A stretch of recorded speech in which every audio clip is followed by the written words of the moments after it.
어떤 집에 어린이집 다니는 아이가 어느 날 갑자기 엄마 내일 난 어린이집 안 갈 거야 막 떼를 쓰더래요. 그래서 엄마 아빠가 왜 안 가려고 그러냐 그랬더니 오늘 어린이집에서 선생님한테 혼났다는 거예요.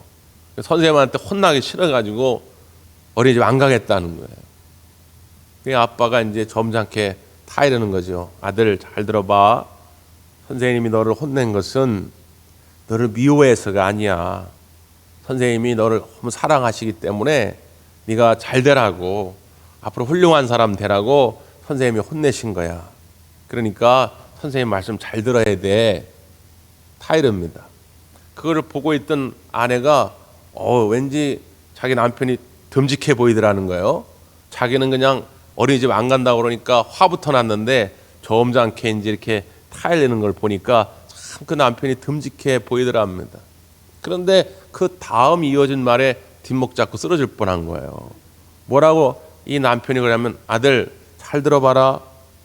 아빠도 엄마한테 맨날 혼나잖아. 근데 매일 집에 오잖아. 너는 주말에 어린이집 그래도 안 가잖아. 아빠는 주말에도 혼나잖아. 근데도 오잖아. 응? 주말에도 집에 오는 거는 아내가 하는 잔소리가 사랑의 말로 들리니까 오겠죠. 여러분, 이번 설 명절에 오랜만에 여러분 가족들, 형제들, 친지들을 만나게 될 텐데 오직 사랑의 말, 축복의 말, 격려의 말, 살리는 말, 위로의 말, 평강의 말, 이런 말들로 넘쳐나기를 간절히 바랍니다. 꼭 그러셔야 됩니다. 꼭 그러셔야 돼요. 명절 끝나고 나면 병원에 많은 환자들이 몰립니다. 기름진 거 맛있는 거 먹어서 배탈 나서 오는 건 괜찮은데 정신과 상담을 받으러 오는 사람들이 꽤 늘어난다는 거예요. 그러니까 명절 때 그만큼 스트레스가 있는 겁니다. 이건 뭐 나이든 기성세대든 젊은 세대든 마찬가지죠. 그러니까 사랑하는 성도 여러분, 이번 명절에는 오직 기쁨만이 충만한 명절 되기를 간절히 바랍니다. 우리가 예전에 그런 얘기들 많이 하잖아요. 설날 떡국 먹으면 나이 한 살 더 먹는다고. 이 나이 한 살 우리가 더 먹잖아요. 근데 나이에는 이게 종류가 있습니다. 예를 들면 자연적 나이가 있잖아요. 자연적 나이는 그야말로 그냥 시간 가면 내 의지와 관계없이 저절로 먹는 거예요. 그럼 우리가 어떻게 막을 수가 없죠. 그런데 또 하나의 나이가 있습니다. 그게 뭐냐? 생물학적, 신체적 나이입니다. 70대 노인이라도 열심히 운동해가지고 근육량을 키우고 폐활량을 키우고 막 그러면 신체 나이를 재보면 30대, 40대일 수 있어요. 또 반대로 20, 30대 젊은이지만 운동도 안 하고 매일 가만히 있다 보면 근육이 퇴화돼가지고 조사해보면 신체 나이, 생물학적 나이는 60대, 70대 노인일 수도 있죠. 그리고 정말 중요한 세 번째 나이가 있는데 그게 뭐냐? 자각하는 나이입니다. 내가 스스로 깨닫는 나이가 있어요. 어떤 사람은 자기를 늘 노인이라 생각하고 있어요. 나이가 10대, 20대, 30대임에도 불구하고. 또 어떤 사람은 자기가 늘 10대, 20대 청춘이라 생각해요. 나이가 70, 80대임에도 불구하고. 그 큰 차이가 뭘까요? 그 속에 소망이 있냐는 거예요. 꿈이 있냐는 것이죠. 꿈과 소망이 가득하면 내 자연적 나이와 관계없이 언제나 청춘 같은 삶을 사는 것이고, 꿈을 잃어버리고 소망을 잃어버리면 내 자연적 나이가 아무리 젊어도 그는 늘 절망적 삶을 살아갈 수밖에 없는 것이죠. 우리가 잘 아는 갈렙이 여호수아에게 나와서 저 헤브론 산지를 달라고 합니다. 갈렙도 개국 공신 아닙니까? 가나안 땅을 정복하는 데 1등 공신이에요. 좋은 땅을 요구할 수도 있습니다. 그런데 헤브론 산지를 달라고 하는 거예요. 그때 그의 나이가 85입니다. 하나님이 함께 하시면 능히 저 땅을 내가 정복하리라. 그는 자연적 나이는 노인일지 모르지만 그의 자각하는 나이는 청춘이에요. 젊음입니다. 사랑하는 성도 여러분, 자연적 나이가 설날 떡국 한 그릇 드시면 또 먹는데 그건 슬퍼하지 마세요. 그건 그냥 질서예요. 하나님 만들어 놓은 창조 질서. 자연인 나이가 먹어간다 할지라도 여러분 소망을 갖고 꿈을 갖고 여러분의 마음만큼은 늘 청춘 같기를 간절히 바랍니다. 많은 사람들이 절망적 상황 속에 처하게 되었을 때 쉽게 일어나지 못하고 회복하지 못하는 큰 이유가 있어요. 그게 뭐냐면 나만 이런 고통을 받는 게 아닐까? 나만 이런 절망의 수렁에 빠진 것이 아닐까? 이런 생각을 합니다. 근데 여러분 그렇지 않지요. 믿음 생활을 열심히 해도 기도를 열심히 하고 전도를 열심히 하고 봉사를 열심히 했어도 때로는 우리에게 고난의 길이 찾아옵니다. 자, 오늘 사도 바울도 그런 고백을 해요. 한번 성경 한번 보실까요? 8절 9절인데요. 8절 9절 시작.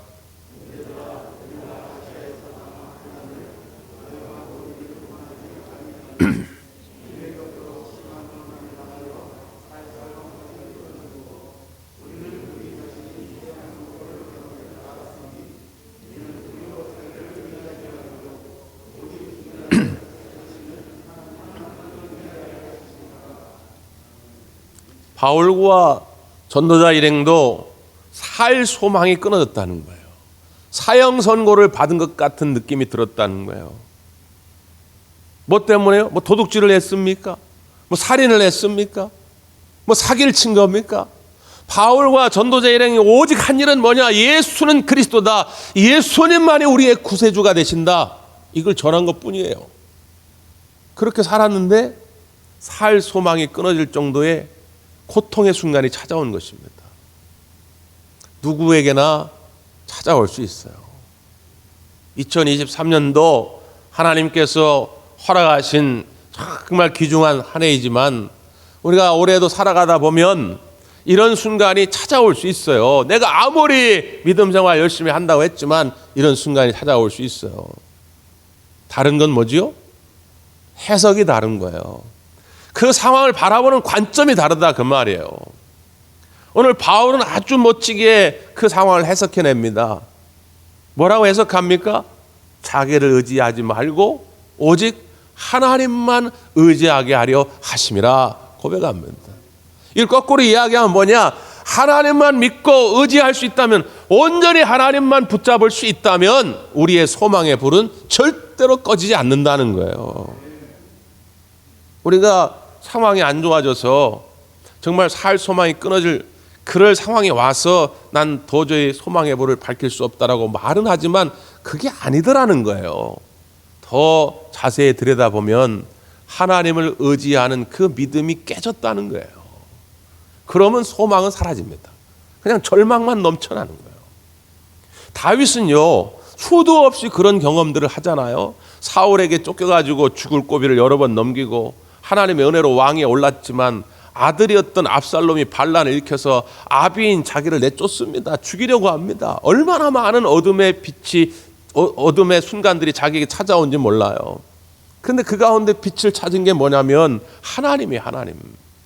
시편 27편 1절에 뭐라고 고백합니까? 여호와는 나의 빛이요 구원이시니 내가 누구를 두려워하리요? 여호와는 나의 생명의 능력이 되시니 내가 누구를 무서워하리요? 고백합니다. 어둠의 순간은 찾아왔지만 빛 되신 하나님, 구원이 되시는 하나님, 생명의 능력이 되시는 하나님을 의지할 때 내가 누구를 무서워하겠느냐? 담대해지는 것이죠. 올 한 해도 어떤 순간이 여러분에게 찾아올지라도 그 하나님을 믿고 의지하는 마음으로 소망의 불을 환하게 밝히시기를 간절히 바랍니다. 그러기 위해서 우리가 하나님이 어떤 하나님인지를 좀 더 분명하게 알아야 됩니다. 사도 바울이 고린도 후서를 쓸 때에 고린도 교회 성도들의 형편을 들은 거예요. 대개 이제 고린도라고 하는 이 도시에서 예수님을 영접한 사도 바울이 복음을 전할 때에 기쁜 마음으로 마음의 문을 열고 예수님을 영접한 사람들은 부유한 사람들이 아닙니다. 되게 가난한 사람들이에요. 어려운 사람들입니다. 그런데 예수님을 영접하고 나니까 그 어려움이 배가 된 거예요. 예수님 믿었더니 그냥 대박 나가지고 부자가 되면 좋은데 예수 믿었더니 더 어려워진 거예요. 예수 믿는 이유만으로 공동체에서 쫓겨나기 시작합니다. 직장에서 쫓겨나고 가정에서 쫓겨나고 말이죠. 거래처도 끊기기 시작하고 이중의 박해, 이중의 고통이 시작된 거예요. 그렇게 목회자인 바울의 입장에서 그 성도들의 이야기를 할 때 얼마나 가슴이 아프겠습니까? 그 고난과 환난 속에서 믿음이 흔들리고 결국 예수님을 등지고 교회를 떠나간 사람들이 생긴다고 하는 이야기를 들을 때 얼마나 마음이 아프겠어요. 저도 그렇습니다. 아니 세상에는 나쁜 인간들 많은데 말이지, 나쁜 인간들이 좀 못 살게 되면 그렇다 치더라도 아니 왜 우리 대관 가족들이 이렇게 믿음으로 살려고 하는데, 기도하며 없는 가운데서 최선을 다하여 주님께 헌신하며 살려고 하는데 왜 이분들이 이렇게 아플까? 이분들이 왜 이렇게 사업이 잘 안 될까? 이분들이 왜 이렇게 슬퍼하고 고난 가운데 있을까? 그런 걸 생각할 때마다 저도 굉장히 속상해요. 그래서 바울이 고린도 교회 성도들에게 애타는 마음으로 편지를 쓴 거예요. 그러면서 그럼에도 불구하고 우리 하나님이 어떤 하나님인지를 알아야 된다. 어떤 하나님입니까? 자, 3절을 한번 보시죠. 3절. 시작.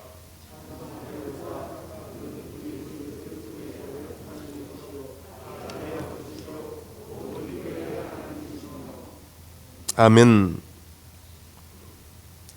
우리 하나님은 어떤 하나님이냐? 자비의 아버지시다. 또 어떤 하나님이냐? 위로하시는 아버지시다.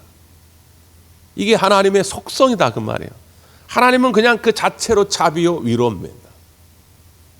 그러니까 환난도 있고 고난도 있고 말 못할 여러 가지 상황들이 있지만 그보다 더 크게 역사하시는 건 뭐냐? 하나님의 위로하심과 자비하심이다 그 말이에요. 그 하나님을 잊지 않을 수만 있다면, 그 위로하시는 하나님을 내 가슴에 분명하게 새길 수만 있다면 현재의 어떤 고난의 상황도 이겨낼 수 있다고 하는 것이죠. 성경은 우리가 왜 고난을 당하는지에 대한 이야기가 별로 없습니다. 때로는 아주 답답할 정도로. 그런데 분명하게 무엇을 이야기하냐면, 그럼에도 불구하고 그 고난 가운데 우리 하나님이 함께 하셔서 우리를 위로하고 우리를 격려한다고 하는 그 부분을 강조해요. 그걸 볼 줄 알아야 한다는 거죠. 근데 대개 영적으로 어린아이 있을 때 믿음의 초보 단계에는 왜 나한테 이런 일이 일어났는가에 집중해요. 거기에 시간을 뺏기고 마음을 뺏깁니다. 그러니까 더 괴로워요. 거기에 마음을 뺏긴다고 문제가 해결되지 않거든요. 더 밥맛만 없어지고 더 잠이 오지 않고 더 내 마음이 복잡하거든요. 그러니까 성경은 거기에 관심을 갖는 것이 아니라, 그런 상황은 누구에게나 다 올 수 있지만 우리 하나님이 그 가운데 함께 하셔서 우리를 위로하시고 우리를 돌보시는 하나님이시다. 이걸 우리에게 보여주는 것입니다. 올 한 해도 여러분 그 하나님을 분명하게 마음에 새길 수 있기를 간절히 바랍니다. 그러면 현재의 삶을 대하는 태도가 달라진다 그 말이에요. 작년 11월 달에 저 경북 봉화에서 광산이 매몰됐잖아요. 노동자 2명이 거의 갇히게 됐죠. 그래서 열흘 만에 정말 극적으로 구조가 됐습니다. 그때 사람들이 깜짝 놀래가지고 마트로 당장 뛰어가가지고 집에다 사놓은 게 있어요. 그게 뭐죠? 커피 믹스. 먹을 게 없는데 커피 믹스를 밥처럼 생각하고 그걸로 버텼다고 그러잖아요. 근데 그분들이 나와서 병원에서 점점 회복이 되면서 뭐라고 이야기하냐면, 거기에 갇혀 있을 때 저 바깥에서 자기들을 구조하려고 구멍을 파는 발파하는 소리가 다 들렸다는 거예요. 그러니까 마음에 얼마나 절망감이 찾아오겠어요? 그 두려움 속에서 그 발파하는 소리를 들을 때, 사람들이 우리를 찾고 있구나, 지금 우리를 구조하려고 노력하고 있구나, 이걸 느끼게 되니까 마음에 희망이 생기더라는 거예요. 내가 지금 절망의 수렁 속에 있지만 어둠의 그 순간 가운데 와 있을지라도 하나님이 나를 지금 바라보고 계시구나, 나를 지금 건지시려고 하시는구나, 이걸 확신할 수 있다면 현재를 대하는 태도가 달라진다 그 말이에요. 전에도 한번 말씀드렸는데 타이타닉호가 파손이 돼가지고 사람들이 많이 물에 빠져 죽잖아요. 그 중에 한 젊은이가 실제로 가죽 부대 같은 거를 이렇게 붙들었대요. 그래서 그 가죽 부대 둥둥 떠다니니까 거기에 몸을 의지해가지고 그 바다 한가운데서 떠내려갑니다. 그래 며칠이 지납니다. 배도 고프고 춥고, 야 이제는 틀렸구나 하고 이제 가죽 부대를 놓고 자기도 이제 물속으로 빠져 죽으려고 하는 그 순간인데, 아니 위에 갑자기 경비항기 한 대가 이렇게 지나가더라는 거예요. 경비항기 한 대가 지나가는데 막 손을 흔드니까 그 경비항기 조종사가 쳐다본 거죠. 그 조종사와 눈이 탁 마주친 겁니다. 그 순간 어떤 마음이 드느냐? 아, 이제 나는 살겠구나. 저 사람이 나를 봤으니까 반드시 나를 구조하러 오겠구나. 갑자기 없던 힘도 생겨나는 겁니다. 그 가족부대 그냥 놓고 그냥 죽으려고 했는데 다시 용기를 얻어가지고 소망을 얻어가지고 그걸 꽉 붙잡고 버텨보는 거지요. 실제로 며칠 지나 구조대가 찾아온 것입니다. 사랑하는 성도 여러분, 하나님이 지금 여러분을 바라보고 계시다 그 말이에요. 그 하나님을 기억할 수 있다면 다시 용기를 얻게 되고 다시 소망의 빛을 밝히게 되는 것이죠. 바울은 그래서 분명하게 우리 하나님 어떤 분인지를 소개합니다. 자, 뒤에 우리 7절 한번 보실까요? 7절 시작.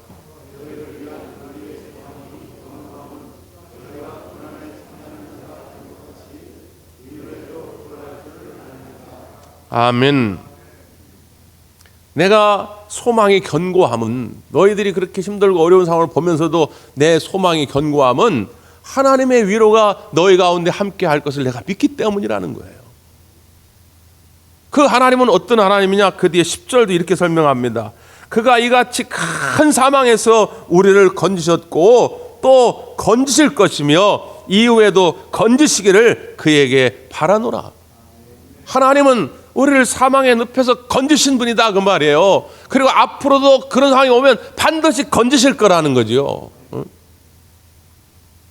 다니엘서에 보면 다니엘의 세 친구 사드락, 메삭, 아벳느고 이야기가 나오지요. 그들이 풀무불에 던져집니다. 왜 그들이 풀무불에 던져져야 하는가? 성경은 기록하지 않아요. 그냥 믿음을 지키려고 한 것뿐이 아닙니까? 왕이 만들어 오는 금신상에 절하지 아니하고 하나님만 온전히 믿고 의지하려고 하다가 그냥 풀무불에 던져진 거예요. 오히려 성경은 주목하고 기록하는 내용이 뭐냐면 느부갓네살 왕이 이렇게 풀무불을 보니까 분명히 3명을 던져놓는데 4명이 있더라는 거예요. 근데 그 나머지 하나가 마치 신의 아들처럼 보였다는 거예요. 하나님의 천사가, 또 신약적인 해석으로는 우리의 구원자가 되시는 예수 그리스도가 그 풀무불 가운데 함께한 것이지요. 풀무불에 던지면 들어가자마자 머리카락이 타고 피부가 다 타고 얼마 지나지 않아 죽습니다. 그런데 누군지는 모르지만 느부갓네살 왕이 보니까 누군가 함께 하니까 그 풀무불 가운데에서도 그 3명의 친구들이 털끝 하나 다치지 않았다는 거예요. 털끝 하나. 그래서 느부갓네살 왕이 너무 충격을 받은 거예요. 느부갓네살 왕은 이방 나라 왕입니다. 하나님을 믿는 사람이 아니에요. 하나님이 누군지도 몰라요. 근데 그 광경을 직접 목격하고 뭐라고 고백하냐? 이 느부갓네살의 고백입니다. 사드락과 메삭과 아벳느고의 하나님을 찬송할지로다. 그가 그의 천사를 보내사 자기를 의뢰하고 그들의 몸을 바쳐 왕의 명령을 거역하고 그 하나님 밖에는 다른 신을 섬기지 아니하며 그에게 절하지 아니한 종들을 구원하셨도다. 아니 이방 나라의 왕이 보고 해석을 하는 거예요. 저들이 끝까지 믿음을 지킬 때에 저들이 믿는 하나님이 그들을 구원하셨도다. 이게 느부갓네살 왕의 고백입니다. 바라기는 우리 대관 가족들이 믿음을 잘 지켜나감으로 소망의 빛을 잘 밝힘으로 말미암아서 믿지 않는 많은 자들이 여러분을 보고 이런 고백을 할 수 있기를 바랍니다. 아, 저 장로님, 저 권사님, 저 집사님 믿음으로 살고 소망 가운데 살더니만 하나님이 끝내 저를 살려주시는구나. 하나님이 저를 끝내 이렇게 세워주시는구나. 많은 세상 사람들이 여러분을 통해서 하나님을 찾아낼 수 있기를 바랍니다. 그래서 우리에게 주신 사명이 뭐예요? 소망의 빛을 밝히는 거예요. 자, 오늘 성경 4절 우리에게 주시는 사명을 이렇게 소개하죠. 4절입니다. 시작.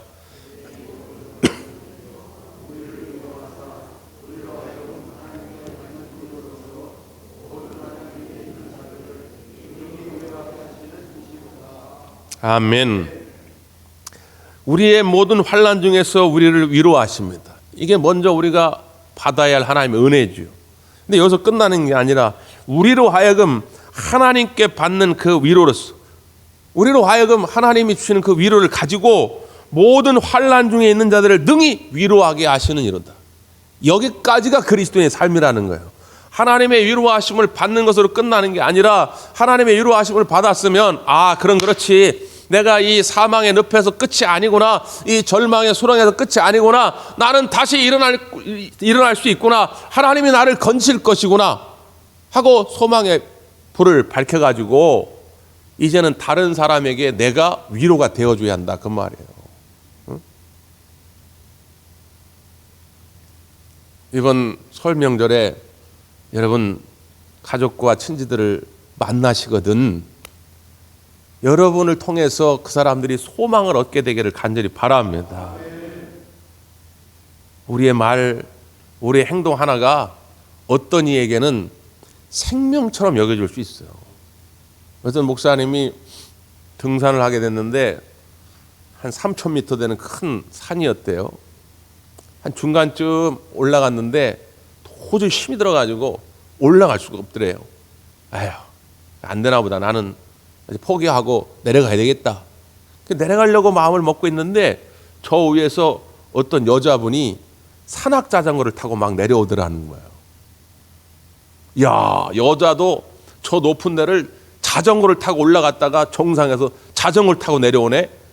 야, 내가 조금 더 힘을 내보자. 용기를 좀 내보자. 그래가지고 다시 올라가는 거예요. 또 한 30분쯤 이렇게 올라갔는데 너무 힘들어가지고 도저히 이게 이제 올라갈 생각이 안 나더래요. 안 되겠다. 그만 포기하고 내려가야겠다. 그런데 저 위에서 어떤 할아버지 할머니가 손을 잡고 내려오고 있더라는 거예요. 아니 저렇게 나이 드신 할아버지 할머니도 정상까지 갔다 오는데 이 젊은 사람이 이걸 포기하면 되겠나? 또 용기를 내는 거예요. 그 여성 자전거 운전자가 그 할아버지 할머니가 무슨 특별한 말을 한 건 아니지만 누군가에게는 그게 위로가 되고 용기를 주었던 행동이죠. 수많은 젊은이들이 여러분의 자녀들이 여러분의 자손들이 여러분을 보면서 우리 아버지 어머니는 우리 형은 우리 삼촌은 우리 이모는 저렇게 어려운 상황 속에서도 믿음으로 저렇게 버텨내고 살아가는구나. 그거에 비하면 난 아무것도 아닌데 그래 나도 좀 힘을 내보자. 좀 용기를 내보자. 2023년 새롭게 한번 살아보자. 그들에게 그러한 영향을 주라고 우리들을 불러주셨다 그 말이에요. 소망의 빛을 꺼트리지 마시고 이번 명절 또 새해에도 많은 사람들에게 위로와 격려가 되시기를 간절히 바랍니다. 기도하겠습니다.